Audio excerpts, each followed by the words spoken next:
संगीता अपने घर वालों के ताने सुन सुनकर थक चुकी थी। अपने घर वालों की चुभती हुई निगाहें उसके अंदर तक उतर जाती। वो सबसे ऐसे नजरें चुराती जैसे उसने कोई बहुत बड़ा पाप कर दिया हो। उसे अपना ही घर अब बेगाना लगने लगा था। अपने सगे रिश्ते पराये लगने लगे थे। कभी कभी वो चुपके से आंसू बहाती कि मेरी किस्मत में भगवान तूने ये दुख क्यों लिख दिया। क्या और लोगों की तरह मेरी जिंदगी भी सुख के साथ नहीं गुजर सकती थी। लेकिन जब वो अपनी चारों तरफ नज़र फैलाती और उसे लोग अपने आप से भी ज़्यादा दुखी दिखाई देते तो वो खुद पर सब्र करती, खुद को समझाती, लेकिन फिर से अपने घर वालों की नज़रों का सामना करती तो अंदर से टूट जाती थी। आज भी जब उसकी माँ उसके सामने आकर बैठी तो उसे पता था कि वो आगे क्या बात करने वाली हैं, और वही हुआ। संगीता, दूसरी शादी कर लो। आखिर कब तक तुम भाई और भाभी की बातें सुनती रहोगी। समझने की कोशिश करो। मेरी आंखें कब वो बंद हो जाए मुझे नहीं पता। मैं मरने से पहले तुम्हें तुम्हारे घर का होता देखना चाहती हूँ। एक माँ का रिश्ता सगा रिश्ता होता है। माँ के बाद कोई किसी को नहीं पूछता। मैं कब तक तुम्हारा सहारा बनती रहूंगी। 26 साल की संगीता की आंखों में आंसू आ गए। वो घुटनों में सर देकर रो पड़ी। माँ को क्या जवाब देती। वो तो अपने घर की बहुत पहले हो चुकी थी। उसकी माँ उसे अपने फर्ज से फ्री कर चुकी थी। शादी करके अपनी ज़िंदगी में वो खुश थी। हर दिन उसका बहारों भरा दिन होता, लेकिन एक ही पल में उसकी स्वर्ग सी जिंदगी नर्क में बदल चुकी थी जब एक कार एक्सीडेंट में उसका पति प्रमोद इस दुनिया से चला गया था। उन दिनों उनका बेटा सिर्फ 5 साल का था और छोटे सुमित को लेकर संगीता वापस माँ की दहलीज पर आ बैठी। और ये पिछला 1 साल संगीता का कांटों पर गुजरा था। किस तरह उसने ये दिन काटे थे वही जानती थी, मगर वो क्या करती, किस तरह अपने दिल को मजबूत करती एक दूसरे मर्द के साथ जिंदगी गुजारने के लिए। उसकी माँ उसके सामने हाथ जोड़ने लगी। भगवान के लिए संगीता, बस कर दो, अपनी जिद छोड़ दो। अब मैं इस घर में और ज़्यादा लड़ाई झगड़े बर्दाश्त नहीं कर सकती। माँ ने अभी इतना ही कहा था कि अचानक बाहर से संगीता के भाभी के चीखने चिल्लाने की आवाज़ें आने लगीं। देखो, सारा किचन गंदा पड़ा है और महारानी को कुछ होश ही नहीं है। पूरा सिंक बर्तनों से भरा पड़ा है। गंदी प्लेटें पूरी किचन में फैली पड़ी हैं। मक्खियाँ भिन भिना रही हैं। आखिर महारानी साहिबा है कहाँ। खाली रोटियां तोड़ने का इन्हें होश रहता है। इसके बाद इनके काम का पता नहीं चलता। आटा दाल किस भाव मिलता है। घर से बाहर निकलो तब पता चले। तुम यहाँ मुफ्त की रोटी तोड़ने के लिए कोई नहीं रखेगा। भाभी के पुकार पर संगीता घबराकर उठ बैठी। उसकी हालत देखते हुए उसकी माँ ने फैसला कर लिया कि वो उसकी एक नहीं सुनेंगी। इसलिए उन्होंने अगले दिन ही मोहल्ले की एक रिश्ते कराने वाली सरला मासी को बुला लिया। दोनों सर जोड़कर काफी देर तक बातें करती रहीं और फिर उसी शाम को एक औरत को लेकर संगीता के घर पहुंच गईं। संगीता कपड़े धोकर तार पर डाल रही थी जब उस औरत ने अंदर दाखिल होते हुए एक दिलचस्प नज़र संगीता पर डाली थी। वो अपने बड़े भाई के लिए संगीता का रिश्ता लेकर आई थी। उसके भाई की उम्र 35 साल थी और उसकी पहली पत्नी का कुछ समय पहले देहांत हो चुका था। उसका एक बेटा था जो लगभग संगीता के बेटे सुमित का हम उम्र था। माँ बाप मर चुके थे, बहन भाई सब अपने अपने घर वाले थे। इसीलिए वो चाहती थी कि उसके भाई का भी घर बस जाए। संगीता की माँ को कोई इनकार न था। उन्होंने तो फौरन ही इस रिश्ते पर हामी भर ली। मगर संगीता का दिल तड़प कर रह गया था। वो कैसे इतनी जल्दी अपने मन से प्रमोद की यादों को निकाल देती। प्रमोद जो उसे बेपनाह प्यार करता था, उसकी यादों को वो अभी सीने से लगाए बैठी थी। उसने तो सोचा था कि यादों के सहारे और अपने बेटे की परवरिश करते हुए जिंदगी बिता देगी, लेकिन माँ की जिद के आगे मजबूर हो गई थी। और फिर उसने कहा कि शादी तो कर लूंगी, लेकिन एक शर्त है कि मैं अपने बेटे सुमित को अपने साथ लेकर जाऊंगी। और जब सुमित के कानों में ये बात पड़ी कि उसकी माँ उसे कहीं ले जाने की बात कर रही हैं, तो वो चहकता हुआ अपनी माँ के पास आया था। बेहद खूबसूरत प्यारा सा बच्चा था, बिल्कुल अपनी माँ की तरह। उसकी बड़ी बड़ी मासूम सी आंखों में इस वक्त थोड़ी सी चिंता भी थी तो थोड़ी सी खुशी भी थी। मम्मा बताए ना, हम कहाँ जा रहे हैं। संगीता ने उसे अपनी बाहों में समेट लिया। कहीं नहीं बेटा, बस नए घर जाएंगे। ये कहते कहते संगीता की आंखों में आंसू आ गए थे। उसने कभी सोचा नहीं था कि उसकी ज़िंदगी में ये दिन भी आएगा। आंखें बंद करके उसने भगवान से बस एक ही दुआ की थी, हे भगवान, मेरे बच्चे के नसीब अच्छे करना, उसकी ज़िंदगी में कभी कोई दुख ना आए। मैं अपनी ज़िंदगी जैसे तैसे हर सुख दुख में गुजार लूँगी, लेकिन अपने बेटे का दुख देख नहीं पाऊँगी। रिश्ता आनन फानन में तय हो गया। लड़के वालों को शादी की बड़ी जल्दी थी। लड़के की बहन चाहती थी कि जल्द से जल्द भाई की शादी के फ़र्ज से आज़ाद हो और वो अपने घर बार को संभाले। और इसीलिए ठीक 4 दिन बाद बहुत ही सादगी से संगीता की शादी की डेट फिक्स हो गई। संगीता की भाभी को इस शादी से बड़ा दुख था, क्योंकि मुफ्त की नौकरानी हाथ से जा रही थी। उसने बहुत शोर मचाया, मगर संगीता की माँ ने फैसला कर लिया था कि वो उसका घर बसा कर ही छोड़ेंगी। एक सादा सा फंक्शन करके संगीता की शादी रोहन के साथ कर दी गई। वो बहुत चुपचाप सा लग रहा था। विदाई कराकर रोहन संगीता को अपने घर ले आया। संगीता ने घबराकर इधर उधर देखा।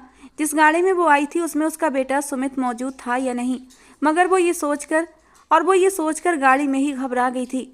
उसने जल्दबाजी में इधर उधर नजर दौड़ाकर देखा तो उसका बेटा पिछली सीट पर दुबका सा बैठा हुआ था। उसके दिल को थोड़ा सा करार आया, लेकिन रोहन के माथे पर बल पड़े हुए थे। संगीता घर के अंदर आई तो रोहन खामोश था। संगीता की ननद उसे ले जाकर अंदर कमरे में बिठाकर आई कि थोड़ी देर बाद ही रोहन तुम्हारे पास आ जाएगा। आज मैं रोहन के बेटे को अपने पास सुला लूंगी।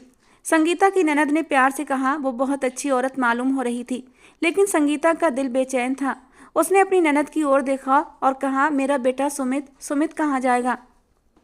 संगीता की बात पर उस औरत ने चौंक कर संगीता की ओर देखा और जैसे कुछ याद आ गया, अरे हाँ, तुम्हारा बेटा भी तो है। क्या नाम है उसका? हाँ, सुमित।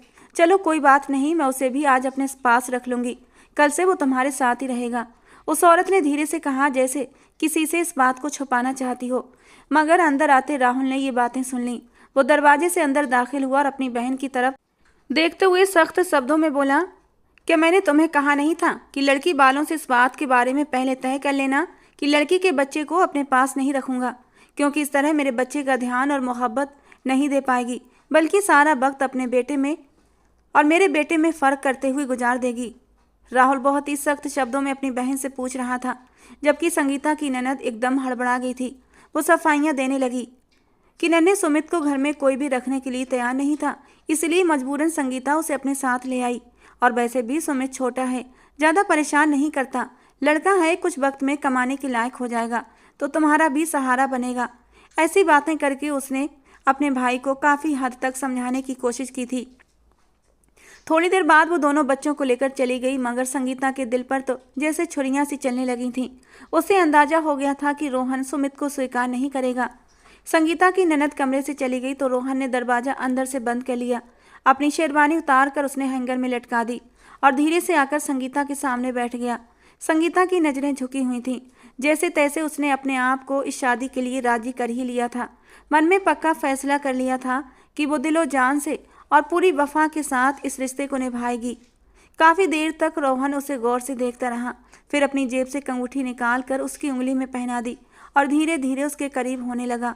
उसके हाव भाव से संगीता अंदाजा नहीं लगा पाई कि वो खुश है या नहीं, लेकिन जो भी था, रोहन का रवैया उसके साथ नॉर्मल ही था।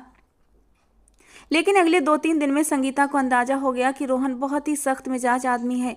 वो चाहकर भी सुमित के बारे में रोहन से कोई बात नहीं कर पा रही थी। उसकी हिम्मत ही नहीं होती थी कि वो उसे सुमित के बारे में कोई बात करे। धीरे धीरे जिंदगी रूटीन पर आने लगी थी। संगीता की ननद दोनों बच्चों को अब उसके पास छोड़कर खुद अपने घर चली गई थी। सुमित बहुत ही खामोश तबीयत का बच्चा था। वो चुपचाप और सहमा सहमा सा रहता। छोटी सी उम्र में ही उसने बहुत कुछ झेला था। पहले अपने पापा को खोया, उसके बाद नानी के घर आकर अपनी मामी और मामा की डांट और फटकार सही। अपनी माँ को हर वक्त रोते देखा। उसके छोटे से दिमाग पर बहुत असर पड़ा था, इसीलिए वो हर वक्त डरा सहमा रहता।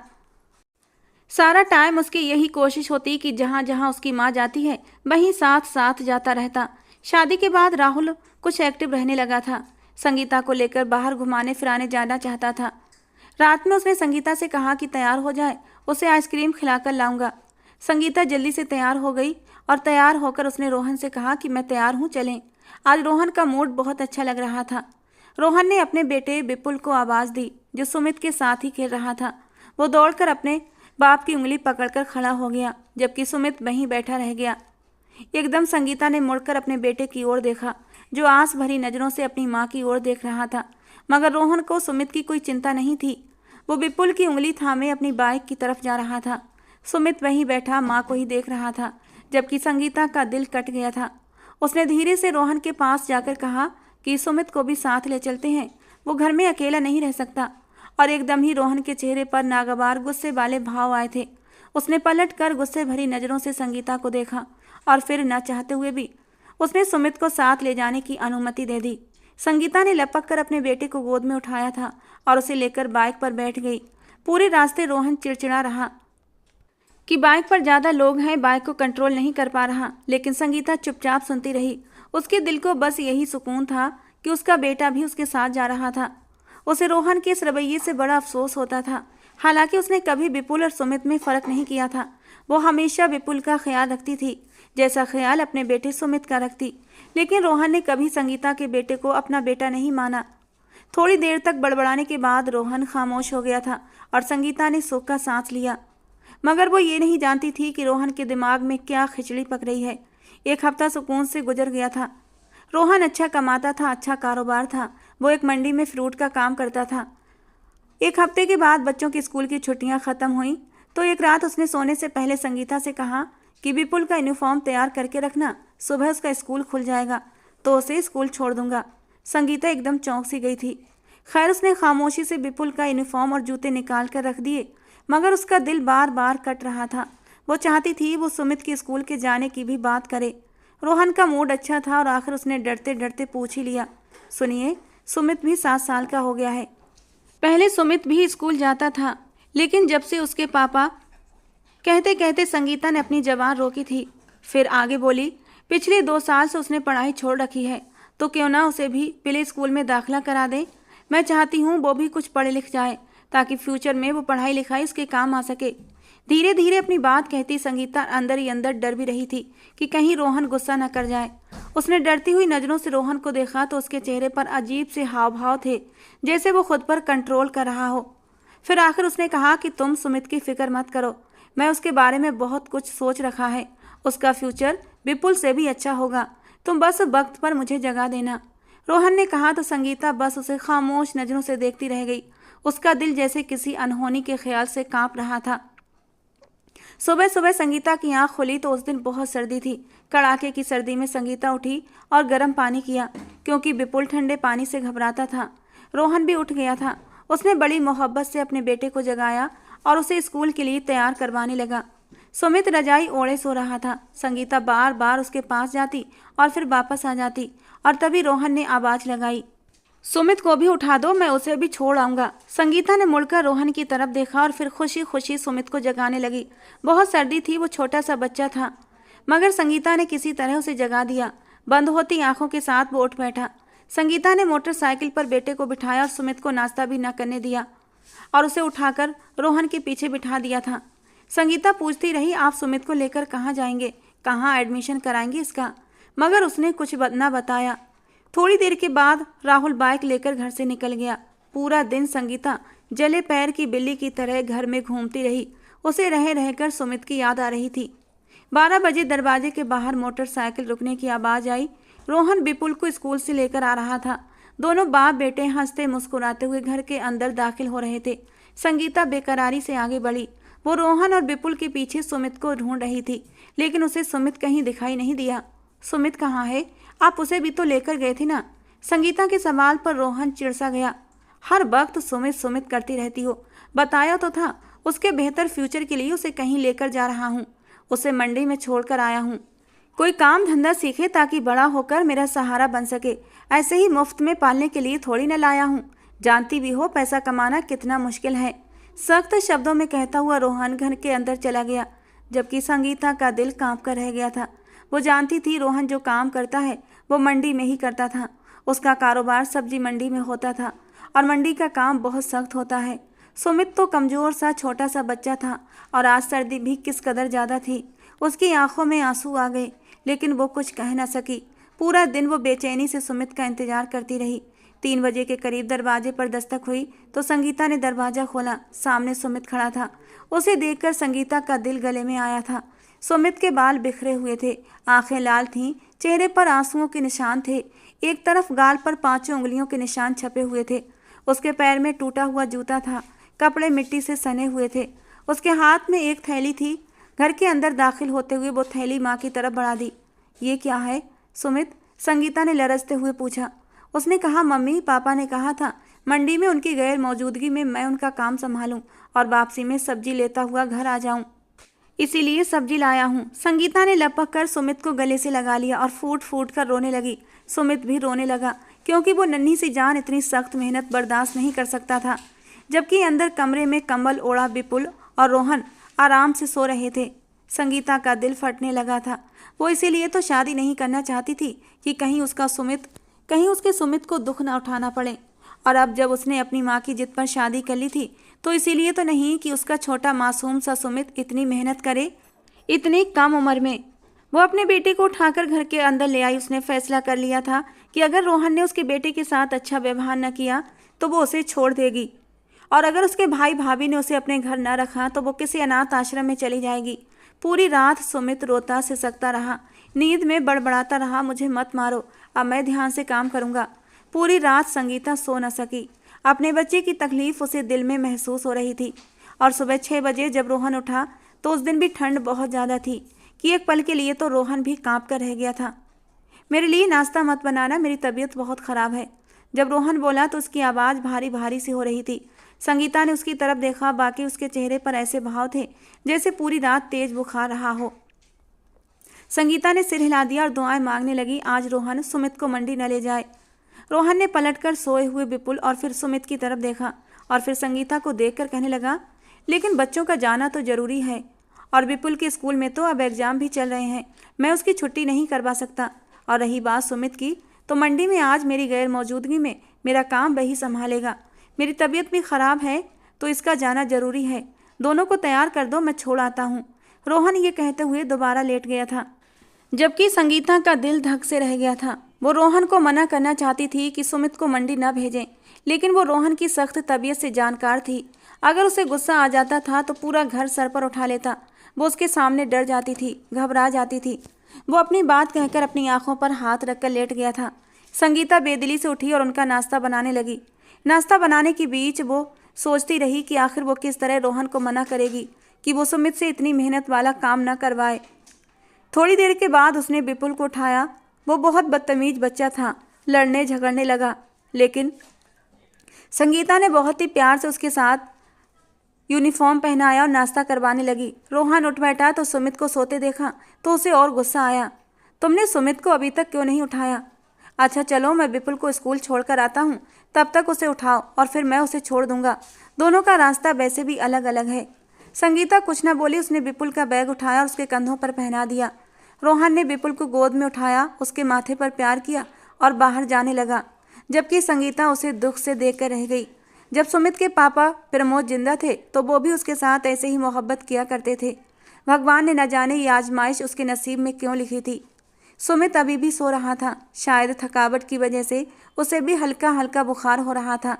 थोड़ी देर के बाद रोहन घर आ गया। आते ही उसने सुमित की चारपाई की तरफ देखा। वो अभी तक सो रहा था। इन महाराज को अब तक क्यों नहीं उठाया? बताया तो था मेरी तबीयत खराब है, ज़्यादा देर तक खड़ा नहीं रह सकता। उठाओ इसे, अब नाश्ता करने का भी वक्त नहीं है, मैं इसे ऐसे ही मंडी ले जाऊंगा। रोहन की सख्त आवाज़ पर संगीता ने अपने अंदर हिम्मत पैदा की और फिर मजबूत शब्दों में बोली, नहीं रोहन, मेरा सुमित इतनी सख्त मेहनत नहीं कर सकता। वो अभी छोटा है, सिर्फ 7 साल का है, और सर्दी देखो किस कदर है। आप खुद बीमार हो गए तो क्या वो नन्ही सी जान बीमार नहीं हो जाएगी? मैं उसे मंडी नहीं जाने दूंगी। वो बहुत मजबूती से रोहन की आंखों में आंखें डालकर बात कर रही थी, जबकि रोहन एकदम चौंक गया था और कुछ ही देर में उसके चेहरे पर गजबनाक हाव भाव पैदा हुए थे। मंडी नहीं जाने दोगी तो यहाँ घर में बिठाकर चारपाई पर खाना दोगी? मैं इसके लिए नहीं कमाता, अपने बेटे के लिए कमाता हूँ, और मैं देखता हूँ ये मंडी कैसे नहीं जाएगा। संगीता एक पल के लिए हड़बड़ा गई थी। रोहन तैश में आ चुका था। वो एकदम आगे बढ़ा और उसने सोए हुए सुमित के ऊपर से रजाई खींचकर उतारी। सुमित घबराकर उठ बैठा। यहाँ आकर अपनी माँ को शिकायतें लगाता है कि काम नहीं करूँगा, थक जाता हूँ, दर्द होता है। मैं सो रहा था रात को तो तेरी सारी बातें सुन रहा था जो तू अपनी माँ के साथ कर रहा था। किसने मारा तुझे? तू खुद ही बदतमीजी कर रहा होगा। मंडी के लोग बहुत अच्छे हैं, और क्या हुआ अगर तुझे जरा सी मेहनत करनी पड़ जाए? मर्दों को मेहनत का आदी होना चाहिए। राहुल ने आगे बढ़कर सुमित का बाजू पकड़कर उसे खींचा। सुमित रोने लगा। पापा, मैं वहाँ नहीं जाऊँगा, वो लोग मुझे मारते हैं, वो बहुत सारा भारी सामान होता है, मुझसे नहीं उठाया जाता। रोते समय उसके कहने के अंदाज में डर था। संगीता की आंखों से आंसू बहने लगे। छोड़ दें से रोहन, वो नहीं जा सकता, वो छोटा है। अगर आप कहते हैं तो फिर मैं लोगों के घरों में जाकर काम करके पैसे कमाऊंगी, और मुझे सुमित के लिए आपके आगे हाथ नहीं फैलाना पड़ेंगे। उसने आगे बढ़कर रोहन के हाथ को झटका था, जिस हाथ से वो सुमित को पकड़े हुए था। और इतनी सी बात पर रोहन गुस्से से आग बबूला हुआ था, लेकिन उसने संगीता को कुछ कहने की बजाय सुमित के गाल पर एक थप्पड़ मारा था। बेगैरत, अब तेरी माँ तेरी वजह से काम पर जाएगी और तू यहाँ घर में बैठकर रोटियां तोड़ेगा। रोहन उसे गालियां दे रहा था और कई थप्पड़ उसके गाल पर दे चुका था। ये करते हुए भूल गया था कि उसके सामने एक मासूम सा बच्चा है, कोई जवान आदमी नहीं। सुमित जोरों से रोने लगा। संगीता रोहन को रोकने की कोशिश कर रही थी, मगर वो बुरी तरह गुस्से से पागल हो चुका था। उसने चारपाई से खींचकर सुमित को नीचे उतारा और उसके पैरों में जबरदस्ती जूते पहनाकर उसे खींचता हुआ बाहर लेकर निकल गया। मंडी उनके घर से ज़्यादा दूर पर न थी। संगीता दरवाजे पर खड़ी उन दोनों को जाता देखती रही और अपने आंसू पीती रही। उसने दूसरी शादी का फैसला करके बहुत बड़ी गलती की थी। आज उसे इस बात का पछतावा हो रहा था। उसे अपने सुमित की मासूम निगाहें नहीं भूल रही थी और फिर वहीं दहलीज पर बैठकर रोती रही, यहाँ तक कि रोहन सुमित को छोड़कर वापस आ गया। उसने दरवाजे के पास जमीन पर बैठी संगीता को रोते देखा, मगर नज़रअंदाज करके अंदर कमरे की तरफ बढ़ गया। थोड़ी ही देर बाद उसके खर्राटों की आवाज़ें पूरे घर में गूंज रही थीं। संगीता के बेचैन दिल को सुकून नहीं आ रहा था। कितनी ही देर तक वो पूरे घर में तड़पती हुई घूमती रही, मगर आखिरकार माँ की ममता जीत गई। उसने जल्दी से पैरों में चप्पल पहनी और बाहर निकल आई। मंडी का रास्ता मालूम तो नहीं था, मगर वो एक माँ थी। बेटे की तड़प ने उसे मजबूर कर दिया था। रास्ते में आने जाने वाले लोगों से वो मंडी का रास्ता पूछती रही। लोग उसे अजीब सी नज़रों से देख रहे थे। न जाने वो कैसे मंडी पहुंची थी। मंडी क्या थी, जैसे मौत का सा तमाशा थी। हर तरफ भीड़ भाड़, गंदगी, बदबू। कहीं सब्जियां सड़ी पड़ी थीं तो कहीं कीचड़ था। लोग अलग अलग तरह की बोलियां बोलते हुए चीख चिल्ला रहे थे। बड़े बड़े ट्रक आ और जा रहे थे जिनमें सामान लदा हुआ था। ये सब देखकर संगीता घबरा गई थी। इतने लोगों के बीच वो अपने सुमित को कैसे तलाश करेगी। उसे याद आया वो रोहन का नाम लेकर लोगों से पूछ सकती है। उसने पास से गुजरते एक आदमी से कहा, यहाँ रोहन साहब किस जगह काम करते हैं। उस आदमी ने मुड़कर संगीता की तरफ अजीब सी नज़रों से देखा।